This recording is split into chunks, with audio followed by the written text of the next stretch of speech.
అయ్యప్ప స్వామి వారి దీక్షలో కన్నెస్వామి అంటే ఏంటి, ఎందుకు ఆయన కన్నెస్వామి అంటారు, ఆయన యొక్క దీక్ష యొక్క విశిష్టత ఏంటి, ఈ కన్నెస్వామి గురించి చాలా గొప్పగా చెప్తుంటారు కదా, అది ఏంటి గురుగారు? కన్నెస్వామి అంటే మొదటిసారి మాల వేసుకున్న వాళ్ళని కన్నెస్వాములు అంటారు. కన్నెస్వామి ప్రియనే శరణమయ్యప్ప.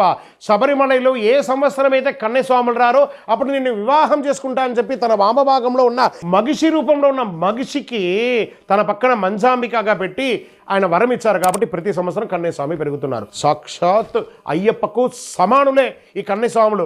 ఎవరికైనా ఆరోగ్యం బాగాలేకపోయినా ఆ కన్నెస్వామి చేతుల మీదుగా కాస్తంత విభూతి ఇచ్చేస్తే చెప్తుంటే ఉంటే చూసారా, ఇలా రోమాలు నిక్కబడుచుకుంటాయి. కన్నెస్వామి అంటే అంత ఆనందం. అయ్యప్ప స్వామికి కన్నెస్వాములు అంటే చాలా ఇష్టం. ఆయన ప్రార్థన చేస్తే ఇంకా చాలా మంది గురువులు కన్నెస్వామి నువ్వు అట్లా చేయాలి, కన్నెస్వామి నువ్వు ఇట్లా చేయాలి, నువ్వు కన్నెస్వామి వంట చేయాలి, ఇవన్నీ చేయకూడదు. కన్నెస్వామిని సాక్షాత్ అయ్యప్పగా చూడాలి. ఈ కన్నెస్వామి కూడా చాలా సేవా దృక్పథంగా ఉండాలి.